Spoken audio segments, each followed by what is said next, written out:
We've taken this series of controlled explosions inside of a metal box and refined it to the point of near perfection. Any new internal combustion car you buy today is likely as good as the technology is ever going to get. For nearly 150 years, the internal combustion engine has revolutionized our entire way of life. It's an amazing thing. It took us from a society powered by horses and steam into the world we have become. Our nations are now teeming with trucks delivering goods, and people are able to live in suburban subdivisions who commute 30 miles away to their job every day. The internal combustion engine powers our cars, trucks, heavy equipment, machines, propeller aircraft, huge ships, lawnmowers, and recreational boats. Starting with small, crude, and simple engines in the late 1800s, it took about 25 years to get a foothold as a viable alternative to the horse. Because at that time, people could expect at least 20 years of service from a good horse. And a horse was familiar. People knew the maintenance and the care that a horse required. The horse had been the standard for generations. But this newfangled and noisy kerosene engine, it was much more costly and complicated. And people wondered, would it even last 5 years? But during those early years, engineers worked hard to improve this new technology. These engineers brought along things like mass production, better components, better machinery, and developing ways to lubricate and cool the engines for prolonged regular use. These advancements resulted into what was considered a marvel of engineering. And we look back on that now and just see a crude and simple gasoline engine. Engines like the ones used in cars like the Ford Model T.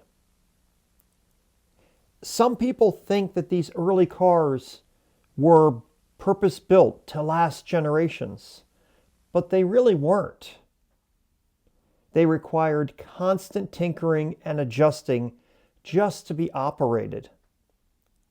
And every component needed frequent servicing, and some parts needed regular oiling by hand.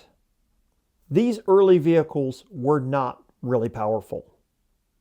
They were inefficient. And at the time, reliability meant you could possibly travel maybe only 100 miles without a breakdown or mechanical adjustments. Could you imagine needing to take your car to the garage every few weeks just to have it lubricated or your spark plugs checked and your valves adjusted? But that was commonplace in the early days. Of course, over several decades in the early 20th century, significant improvements were made in horsepower and reliability. By the time the 1920s rolled around, engineers were experimenting with different configurations, different metal alloys, and technologies like superchargers. Yes, those technologies existed back then. By the 1940s, cars were faster and much more powerful. These vehicles were also more capable of being operated in adverse conditions and for much longer periods of time and greater distances. By the 1960s, we had pushed the limits of our mechanical capabilities to have this huge variety of mass-produced, efficient and powerful and reliable engines with features like automatic transmissions, turbochargers, and even mechanical fuel injection. High compression, huge displacement V8 engines were literally half the size and half the weight of a 1930s V12 engine, and they delivered twice the horsepower. In 30 years' time, we had made these huge advancements. These V8s were now powering entry-level cars like a Chevrolet Camaro or a Ford Mustang, cars that teenagers could literally buy brand new.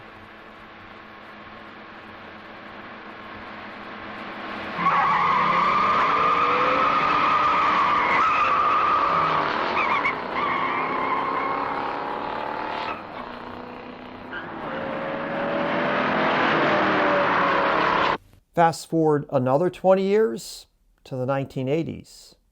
The 1980s was a time when engineers were able to reduce vehicle emissions and increase fuel efficiency through the use of catalytic converters and sophisticated, or maybe a better term is complicated, vacuum systems, as well as the introduction of computer-controlled engine components. Having lived through that era myself, I can tell you it wasn't always smooth sailing. At the time, many people viewed the cars produced in the 1980s as inferior to the ones from the decades before. This opinion was primarily because the early emissions control systems and fuel economy enhancements made engines significantly less powerful. These engines were also often very troublesome. In reality, so many people tampered with, bypassed, or removed emissions components on these cars that many areas implemented laws to inspect and test for emissions compliance. Many of those emissions compliance tests are still in place today, like where I live in Maryland. It really took us another 20 more years to improve those emission systems to the point where a typical engine was finally more powerful than the ones from the 1960s. And it was also far more fuel efficient and created far less tailpipe emissions. The advancements made during that time, in retrospect, were huge. Materials like aluminum replaced iron in many key components, and improvements in manufacturing techniques increased the tolerances so that engines required far less maintenance. And they stopped doing things like leaking oil, which was very commonplace for 60s engines. Vehicle odometers started featuring one extra digit because so many people were finally now able to drive a car for more than 100,000 miles without any major engine repairs. Over the last 150 years, we have pushed the technology of the internal combustion engine to heights that the early pioneers like Nicholas Otto, Rudolf Diesel, and Carl Benz could never have imagined. But I think we've done just about all we can. We haven't just reached the peak of the gas engine. We've essentially hit a ceiling. Maybe it's the ceiling. The modern internal combustion engine isn't old technology. It is arguably the most refined mechanical process in human history. And for over a century, the goals were quite simple. It was make it reliable and make it powerful. And eventually those goals evolved to make it cleaner and more efficient. But still, those are very achievable goals. In the early days, a 1-liter engine might produce 10 horsepower, which at the time, compared to the trusty horse, well, that was impressive. Fast forward to today, a 1-liter engine has evolved to easily push 150 horsepower. That is literally a 1,500% increase in power density.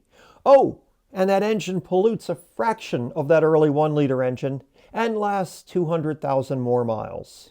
Throughout the 20th century, it really seemed like every decade was a leap forward over the previous decade when it came to engine technology. But if you look at the last 20 years, that pace has slowed to an absolute crawl. In fact, the majority of our recent vehicle improvements are now basically safety related. Things like touchscreens. Engine advancement seem to only include sophisticated sensors and more sophisticated computer monitoring, as well as using very, very specialized alloys and materials just to reduce weight or maybe increase component durability. To keep the internal combustion engine competitive today, we've honestly had to make it hilariously complex. Back in the day, we used to have people we called shade tree mechanics. They merely had a box full of wrenches and knew what to do. Now that same mechanic also needs a laptop, diagnostic machines, and special replacement bolts because many engine bolts are now one-time use only. Instead of a carburetor, our modern engine likely uses computer-controlled direct injection at pressures up to 5,000 psi to atomize the fuel into a very precise fine mist. Your modern engine might have cylinder deactivation, where the computer literally shuts off half the engine while you're cruising, just to save a fraction of a gallon of gas. And we are now using exotic materials like sodium-filled valves to handle heat and diamond-like carbon coatings to reduce friction by tiny, tiny percentages. We are really adding massive amounts of additional complexity for increasingly smaller gains. Did you know that an engine in 1990 was about 30% efficient? And an engine today is apparently roughly 40% efficient, which means that in 30 years of probably billions of dollars worth of research and development, we've only gained about 10 percentage points of thermal efficiency. We are literally fighting for the last scraps of energy we can squeeze out of these engines. So you could look at this as an optimist and say, well, why can't we just keep going? We are actually making progress. And that is true. But the reality is that we're literally fighting the laws of physics. The internal combustion engine is a heat engine. Most of the energy in a gallon of gas, around 60 or 70%, is lost as thermal heat through the radiator and out the tailpipe. To get from like the 40% efficiency we have today to a number like 50 or 60% efficiency, we'd need to run at temperatures so high that current metals would melt. And we'd probably also need to run at pressure so extreme that the engine block would need to be twice as heavy. So at this point, manufacturers are spending hundreds of millions of dollars just to get a little 1% improvement in fuel economy or emissions reduction. Economically, it really no longer makes sense. And this is why some automotive giants are forming joint ventures to outsource internal combustion engine development when it used to all be done in-house. These companies, I think they know that we've exhausted all of our big breakthroughs. So now it's a matter of determining if maybe a plastic valve cover that weighs fractionally less or costs slightly less to produce than a metal alloy one will in fact last for 10 years and 300,000 miles. Now, that's not to say there is zero news. We are seeing some breakthroughs, some Hail Mary technologies like variable compression. These are engines that can mechanically change the stroke of the piston on the fly to prioritize power or economy. And using alternate fuels like hydrogen, the same basic engine architecture but burning hydrogen to reach zero tailpipe emissions. Hybrid engines using the engine only as a generator, meaning the engine can be run at its most efficient RPM range 100% of the time because it's solely used to generate electricity. And honestly, these are incredible feats of engineering, but they aren't revolutions. They're more like the final polish on what's a 150-year-old masterpiece. Because think of this, if Ford could make an F-150 pickup truck with a 450 horsepower gasoline engine that got 68 miles per gallon, don't you think they would make that truck? They would love to make that truck. See, we didn't fail with the gas engine. Look at it more like we have finished it. Now, please don't see this as to imply that we all need to switch to electric. Although, if you've never experienced it firsthand, EV technology is pretty impressive. But if we can't make an internal combustion engine any better than we're making it now, shouldn't we maybe be focusing our efforts on what could be better for all of us? Remember those points from before? Think about things like cheaper, faster, more reliable. Throw in safer, better, and longer lasting, and maybe pollutes less. Those are the advances we are actually seeing with EV technology. And look at it like this. In the early decades of the internal combustion engine, people could easily argue that a horse was a much better value and far more useful than a horseless carriage. EV technology doesn't yet outshine internal combustion engine in every category. And I said yet. But it is heading that way at a very fast pace. I don't know if you realize this, but we are seeing big advancements every few years. And the biggest thing right now is obviously the quest for better batteries. Because that Ford F-150 pickup truck with 450 horsepower that gets 68 miles per gallon, well, that's the one I'm driving. But it's 100% electric. So the miles per gallon is how they rate it. And the areas where my truck falls short is the cost of the vehicle and the range. And a lot of that has to do with the batteries. So if the smart engineers can give us better batteries that are much cheaper and much longer range, that would be a game changer. But when it comes to the future of the internal combustion engine, what do you think? Is there more to come? Have I missed something? Do you think that there's one last big breakthrough left, or several breakthroughs? Or are we just watching the clock run out? Let me know your thoughts in the comments. And hopefully, I'll see you in this video right here.